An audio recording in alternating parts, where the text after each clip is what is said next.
lo que hicimos fue como la primer fase de lo que explicaba Alda, ¿no? Aislar y estudiar in vitro qué potencial tenían ciertas cepas de hongos sobre la garrapata que nos interesa.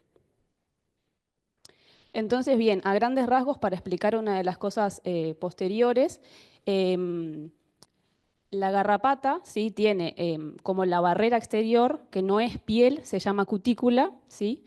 Tiene esa cutícula formada por varias capas, que a grandes rasgos lo que le permite es, obviamente, protegerse, ¿sí? De las agresiones externas, y tiene como una capacidad hidrófoba, digamos.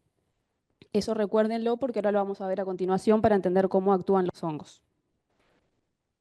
Bien, y una cosa importante que ya se vio claramente en el día de hoy, recordar siempre que tenemos dos fases muy importantes en el ciclo de la garrapata, como son la fase parasitaria y la extraparasitaria, y esto va a importar mucho en el tipo de herramienta que elijamos, cómo lo vamos a aplicar y cuándo.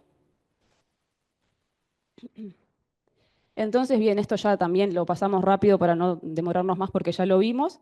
La problemática con los químicos ¿sí? sintéticos está comprometida por varias razones, que ya las vimos a lo largo de la jornada.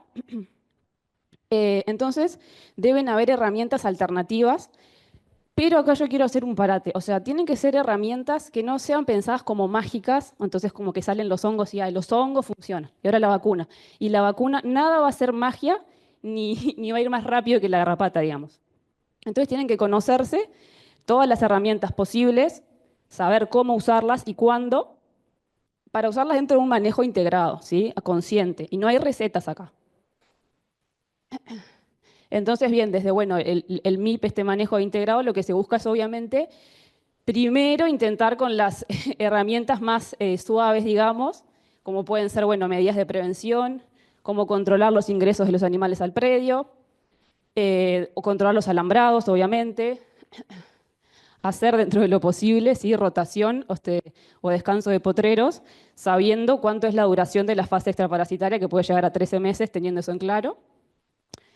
Después, claramente, un control físico bueno, en producciones que sean muy a pequeña escala, la remoción manual podría ser. Y bueno, después las que vamos a hablar a continuación, que ya estuvieron hablando los compañeros, a la aplicación de controladores biológicos y como también mencionaba Alda, mejorar o propiciar el medio ¿sí? en el que esos hongos se van a tener que establecer, porque la idea es que se establezcan en el predio. Y bueno, claramente las vacunas, ¿sí? Y para luego pasar a utilizar controles químicos que sean selectivamente aplicados o, bueno, pensando en una erradicación química. Entonces, bien, esto también ya lo contó Rafael, hay muchísimas especies de hongos, ¿sí? Entomopatógenos, y algunas de las más estudiadas son estas dos especies. Pero ¿qué sucede? Que estas son especies de hongos, pero dentro de estas especies hay diferentes cepas, ¿tá? Y estas diferentes cepas tienen una virulencia variable. ¿De qué depende eso? De varios factores propios, o sea, intrínsecos de la cepa de ese hongo, y de factores extrínsecos. Entonces, lo que sucede es que estos hongos sí producen una forma de dispersión en el medio, que son las esporas, ¿sí? Que se aplican o se van a adherir a esta cutícula que hoy veíamos de nuestro artrópodo de interés, en este caso la garrapata. Y lo que sucede es que de esas esporas, cuando entran en contacto con esa cutícula, tienen una estrategia física, ¿sí? O sea, mecánica de ingreso y también química. Liberan enzimas que en conclusión lo que hacen es terminan penetrando, ¿sí? Atraviesan esa cutícula y colonizan, perdón, lo que es los órganos internos, dando posteriormente, obviamente, efectos subletales como disminución en los parámetros reproductivos, pudiendo llegar a la muerte y luego dispersando esas nuevas ¿sí? esporas al ambiente.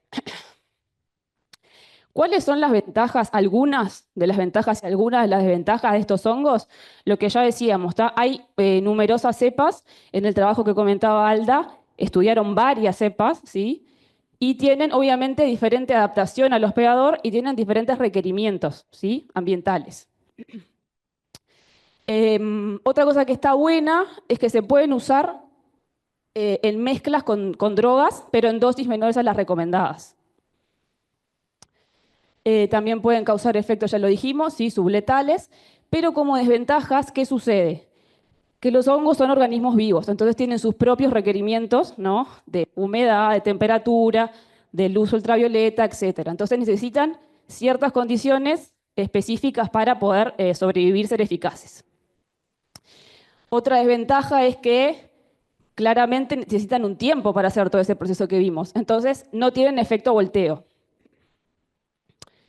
Tienen una persistencia y una viabilidad, perdón, limitada. Y una cosa que me parece importante destacar es que en algunos casos, ¿sí? Podría afectar organismos no blancos, o sea, otros artrópodos de la naturaleza. Entonces, bueno, como vimos, se requieren hacer varios estudios previos a largarlos a campo. Entonces, nosotros lo que hicimos fue usar algunas de las cepas que ya estaban aisladas en una colección de la Facultad de Ciencias y aislar nuevas cepas desde garrapata de campo. Todas estas cepas de hongos, las de la Facultad de Ciencias y las que aislamos, las probamos sobre una cepa específica de la garrapata, que es la cepa mozo, que nos proveyó el Dilave. Y con las cepas nuevas, aisladas de campo, identificamos genéticamente. Estas son las cepas de la Facultad de Ciencias, que como ven provenían de otros artrópodos. Y bueno, de las garrapatas de las que aislamos de campo, algunos veterinarios, algunos colegas nos remitieron, ¿sí? Las colocamos en cámara húmeda por 3 días para que, bueno, allí si hubiera algún hongo proliferara o creciera. Cuando veíamos que sucedía ese crecimiento visible exterior sobre la garrapata, lo que hacíamos era lo tocábamos, lo replicábamos en un medio, ¿sí? Y bueno, queríamos obtener colonias puras de ese hongo. En total llegamos a hacer esto con 706 garrapatas. Luego de esas, que eran las que más nos interesaban, que las que aislamos de campo, bueno, obviamente que evaluamos morfológicamente, o sea, macroscópicamente, esas colonias, ¿sí? También las evaluamos microscópicamente para ver, bueno, las estructuras de esas esporas y sus estructuras reproductoras. Y por último, cuando todo eso más que nada visualmente nos iba coincidiendo, procedíamos a hacer lo que era la amplificación, más que nada la parte molecular de estos hongos.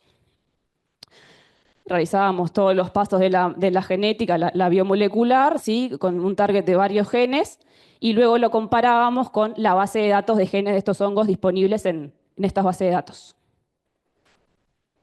Entonces, como resultados, ¿sí? Lo que vimos es que bueno, uno de los hongos no era un hongo no patógeno, ¿sí? Entonces como que lo descartamos para los bioensayos, pero sí que de todas esas 706 garrapatas, ¿sí? Solamente obtuvimos aislamientos de 3. Que aquí se ven, ¿sí? Y que correspondían genéticamente a la especie Boveria bassiana. Aparte de todos esos análisis que hicimos más como detallados, también hicimos obviamente estas observaciones, ¿sí? Macroscópicas, y este era el crecimiento que observábamos de esa colonia más blanquecina que corresponde con esta especie de hongo. Y también observamos este crecimiento sobre la masa de huevos, ¿sí? Entonces, a grandes rasgos, esto es como muy esquematizado de todos los datos que tuvimos, pero la reducción del índice de fecundidad, ¿sí? Fue relativamente buena para esto que es un control biológico, ¿no? Un 67% es bastante bueno para este tipo de herramienta. Y justamente son de 2 de las cepas que aislamos nosotros. Y eso ahí tiene concordancia con esto que venía diciendo Alda. Claro, estas recién las habíamos aislado una garrapata de campo, las otras estaban en un laboratorio. Y aparte provenían de otros artrópodos, no provenían de garrapatas. Entonces, bueno, tuvimos bastante buena esperanza con estas 2 cepas. Entonces, como conclusiones de nuestro trabajo, ¿sí? De las 7 cepas que trabajamos, 6 sí tuvieron una efectividad en reducir el potencial reproductivo. Obviamente que las termina matando, pero a grandes rasgos lo que importa es eso, reduce las cargas que van a estar después en las pasturas. Aislamos 3 cepas de hongos, que acá lo que quiero destacar es que si alguien quiere seguir trabajando o las quiere, están a disposición estas cepas, ¿sí? Las que aislamos. Y obviamente que se requieren más estudios de características y comportamiento de estas 3 cepas que logramos aislar. Entonces, como perspectivas, bueno, hay que hacer estudios sobre otros estadios de garrapatas. Acá lo que quería mostrar era que, bueno, si alguien vio ya las larvas de garrapatas vivas, viables, digamos, se mueven muy rápido. Y acá lo que se observa en el video de la derecha es como esas larvitas, ¿sí?, afectadas, tenían notoriamente una dificultad en su motilidad, haciendo que después sean poco viables de subirse a su hospedador. Bueno, después habría que hacer más estudios también sobre cómo de la aplicación que se haga al animal, eso va a influir en los estadios que estén en la pastura, ¿sí? Acá lo que veíamos era, bueno, una masa de hongos que ya se contagió, se contaminó. ¿Cómo sigue esto? ¿Si eran viables estos hongos o no? Hay que seguir como hacer más estudios profundos de estas cepas. Bueno, lo que ya decía, ¿sí?, aislar y seleccionar más cepas. Si bien hay un montón de trabajo hecho que ya comentaron Alde y Rafael, me parece que es importante hacer más, ¿sí?, en los diferentes lugares donde está afectando más la garrapata. Me parece importante también evaluar más a fondo las combinaciones posibles de estos hongos, o sea, las mezclas entre las diferentes cepas. También hay trabajos afuera que combinan con aceites con muy buenos porcentajes de reducción. Evaluar cómo van a actuar estos hongos con productos químicos, ¿tá? O sea, mismo con la droga madre, pero también con los excipientes. Bien, obviamente evaluar la implicancia de la población de la garrapata. Nosotros usamos la garrapata mozo para probarlo, pero sí que hay trabajos que muestran que la población de garrapata afecta. Y bueno, obviamente ya hacer más de estos ensayos controlados a campo. Y bueno, a mí personalmente me parece que el horizonte es bastante amplio, o sea, hay un montón de trabajo por hacer. Hay bastante hecho, pero hay bastante por hacer. Así que bueno, están todos invitados a continuar con esto que me parece súper importante.